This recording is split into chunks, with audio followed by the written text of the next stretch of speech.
राजस्थान सरकार श्रीमान झाबर सिंह जी खर्रा, और हम हमेशा कहते हैं जिसे व्यक्तित्व के लिए अपनी आवाज बुलंद करते हैं कि वृक्ष हूं मैं सघन घना, मैं हूं अटल सुदृढ़ तना, अरे वर्षों की तपस्या को तुम कैसे गए मेरी भूल, कविताएं नहीं मरा करती एक पन्ने पर लगने से धूल, और जो कहते हैं कि अब खत्म हो गया है इनका शोर, कोई बता दे जाकर उन्हें यह है प्रारब्ध का नया दौर, यह है प्रारब्ध का नया दौर। एक बार जोरदार तालियों से माननीय मंत्री महोदय अपने वक्तव्य से संबोधित करें। शौर्य, शक्ति और भक्ति की धरा पर आज से लगभग 1400 साल पहले एक ढाणी के रूप में बस्ती बसाने वाले ऐसे झुंझुनू शहर के संस्थापक वीरवर झुंझार सिंह जी की आज से 17 साल पहले स्थापित की गई मूर्ति के स्थापना दिवस समारोह को अनुव्रत रूप से मनाने वाले वीरवर झुंझार सिंह स्मृति संस्थान के सभी पदाधिकारियों का और संस्थान के सभी सदस्यों का और विशेष रूप से झुंझुनू की प्रबुद्ध जनता का बहुत बहुत आभार, जिन्होंने इस शहर के संस्थापक को अपनी यादों में समाने के लिए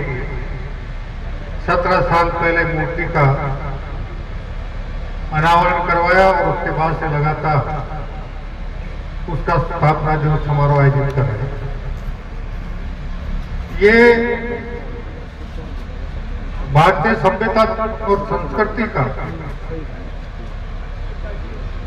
जो मूल मंत्र है उसमें 3 बातें निहित होती हैं: भूतकाल, वर्तमान काल और भविष्य काल। भूतकाल का अर्थ यह होता है कि पूर्व समय में हमारे पूर्वजों ने या समाज के किसी भी श्रेष्ठ व्यक्ति द्वारा कोई अच्छा कार्य किया गया हो, उसे वर्तमान काल में अनवरत रूप से जारी रखने का प्रयास करें। और भूतकाल में अगर हमारे पूर्वजों से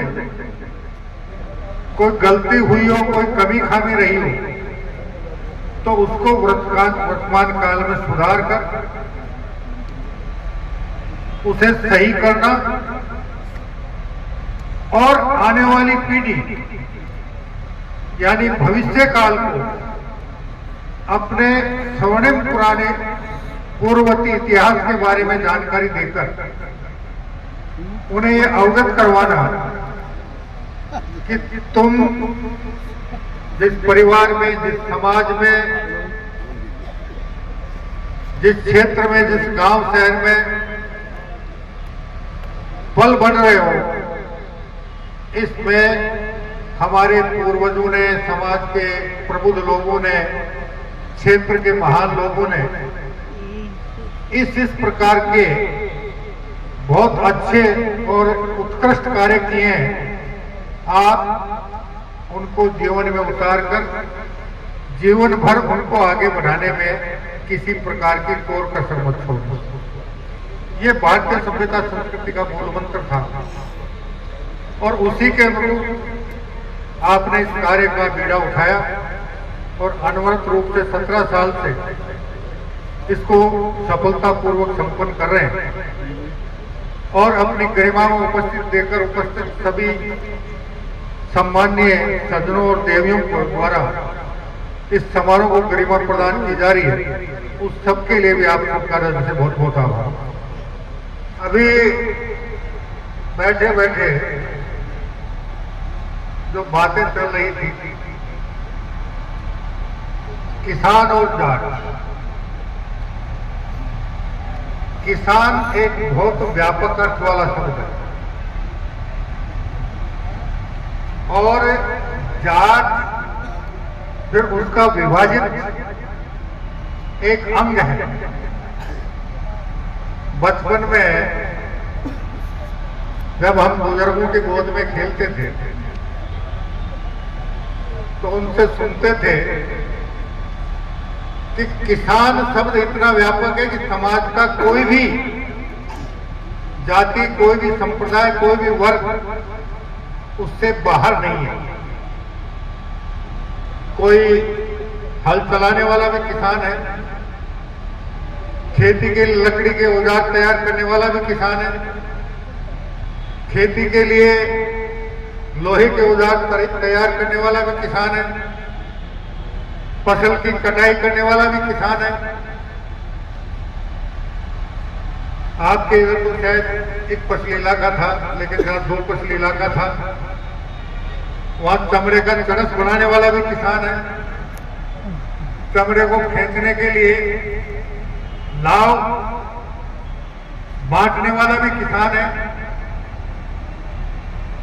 और पशुपालन के रूप में खेती के लिए जो बैल का पालन पोषण करता है वो भी किसान है। किसान के उपज को कोई समय था जब वस्तु विनिमय का दौर था,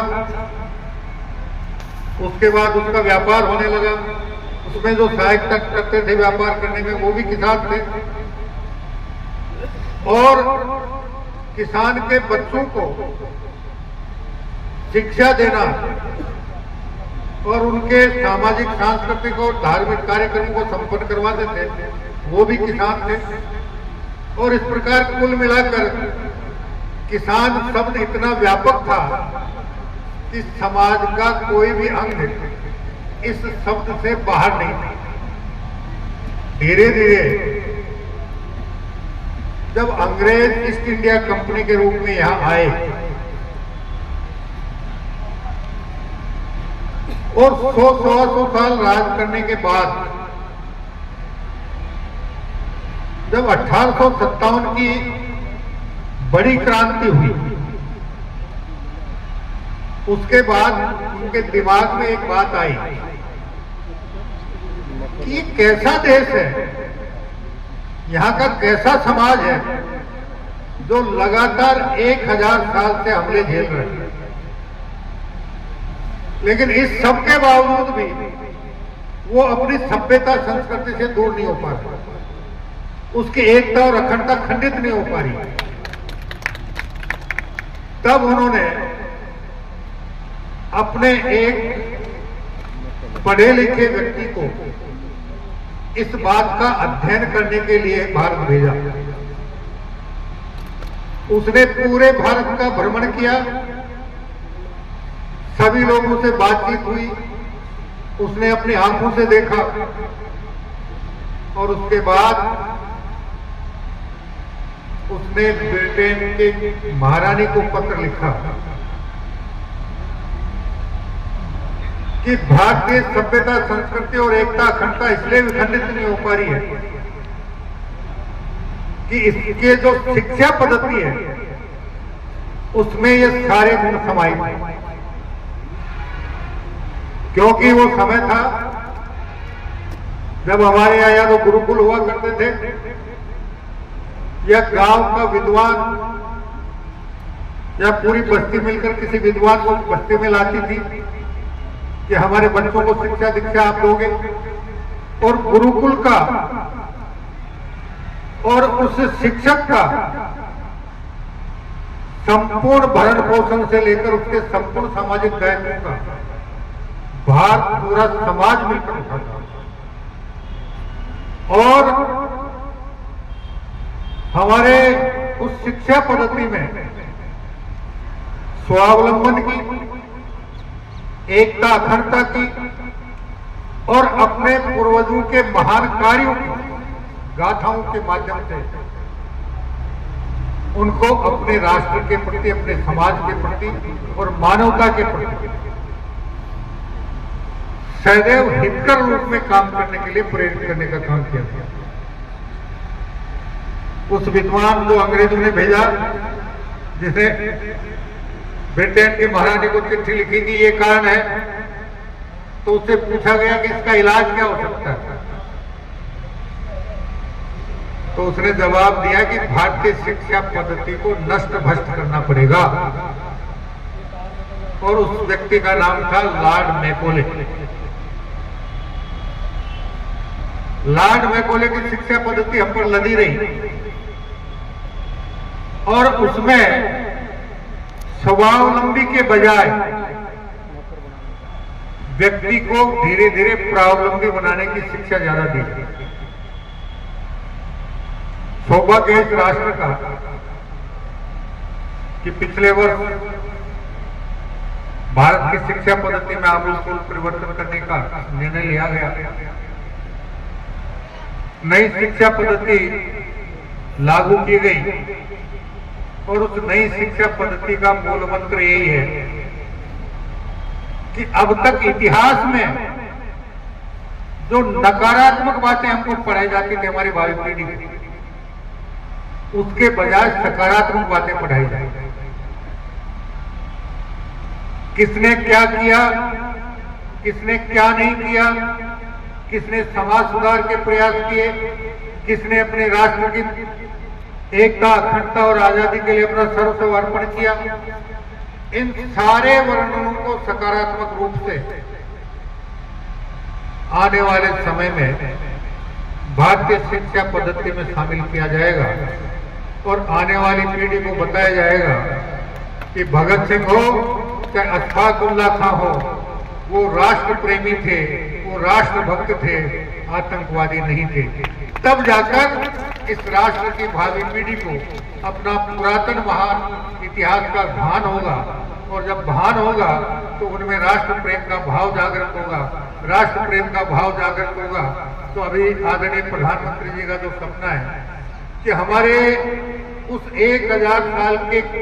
संघर्ष के कालखंड में जिन जिन महान विभूतियों ने अपनी मातृभूमि को गुलामी की बेड़ियों से बचाने के लिए, राष्ट्र की एकता और अखंडता को कायम रखने के लिए अपना जो सर्वस्व अर्पण किया, उन क्रांतिकारियों के भी कोई सपने रहे होंगे। राष्ट्र आजाद होगा तो आजाद राष्ट्र किस प्रकार का होगा। साथ ही मैं एक निवेदन और करना चाहूंगा। झुंझुनू वीरों की भूमि है। हमारे सेना और अर्धसैनिक बलों के जवान चाहे -50 डिग्री का तापमान हो और चाहे +50 डिग्री का तापमान, उन विपरीत परिस्थितियों में भी 24 घंटे सन्नद्ध रहकर अपनी मातृभूमि की सरहदों की रक्षा करने के लिए, इसकी एकता और अखंडता को कायम रखने के लिए अपना सर्वस्व अर्पण करने का भाव रखते हैं। उनकी भी कुछ उम्मीदें होंगी, उनकी भी कुछ आशाएं होंगी, उनके भी कुछ सपने होंगे कि मेरा राष्ट्र किस प्रकार का हो। अब समय आ गया है कि हम हमारे क्रांतिकारियों, स्वतंत्रता सेनानियों और हमारे वीर जवानों के उन सपनों को भारत बनाने के लिए, उनकी उम्मीदों को पूरा करने के लिए, उनकी आशाओं का पूरा करते हुए, उनके आशाओं के अनुरूप, उम्मीदों के अनुरूप, उनके सपनों के अनुरूप इस राष्ट्र का निर्माण करने के लिए एकजुट होकर प्रयास करें। आज के इस अवसर पर हम इस महान विभूति के प्रति अपनी श्रद्धा व्यक्त करने यहाँ पधारे। कृपया अपने मन मस्तिष्क में सदैव सकारात्मक विचारों का प्रवाह करें और जैसा मैंने निवेदन किया कि हमारे महान क्रांतिकारियों, स्वतंत्रता सेनानियों और सीमा पर शहादत देने वाले जवानों के सपनों को पूरा करने के लिए इस राष्ट्र को आजादी के 100 साल पूरे होने से पहले भारत दुनिया का सबसे विकसित, सबसे सशक्त, सबसे समृद्ध और सर्वाधिक सामाजिक समरसता वाले राष्ट्र के रूप में पूरे विश्व में अपनी पहचान बनाए। इसके लिए हमसे जो कुछ मन पड़े इस राष्ट्र के राष्ट्रभक्त नागरिक होने के नाते संपूर्ण प्रयास करना चाहिए। माननीय विधायक जी ने यहाँ की 2-3 प्रमुख बातें हैं। ड्रेनेज का मामला है, आपके पहाड़ी पे पर्यटन स्थल बनने का मामला है, एक आदि कोई और समस्या है, ऑडिटोरियम है, तो उन्हें सारी समस्याओं के लिए आपके विधायक जी के साथ कंधा से किनारा मिलाकर माननीय मुख्यमंत्री से बात करेंगे और उम्मीद करेंगे कि विधायक जी के कार्यकाल में आपकी सारी समस्याओं का समाधान होगा। साथ ही एक बात मेरे पास आई है, उसके लिए मैं नगर परिषद आयोग से चर्चा करके प्रस्ताव तैयार करूंगा, क्योंकि ये प्रस्ताव अगर निर्वाचित बोर्ड होता तो अलग परिस्थिति बनती, प्रशासन में अलग परिस्थिति बनती है। उसको कहूंगा जितनी जल्दी हो सके वो संभागीय आयोग को इस प्रस्ताव को भेजे ताकि इस प्रस्ताव को आगे स्वीकृति की कार्रवाई की जा सके। अंत में आप सभी का एक बार पुनः बहुत बहुत धन्यवाद। जय हिंद, जय भारत, वंदे मातरम।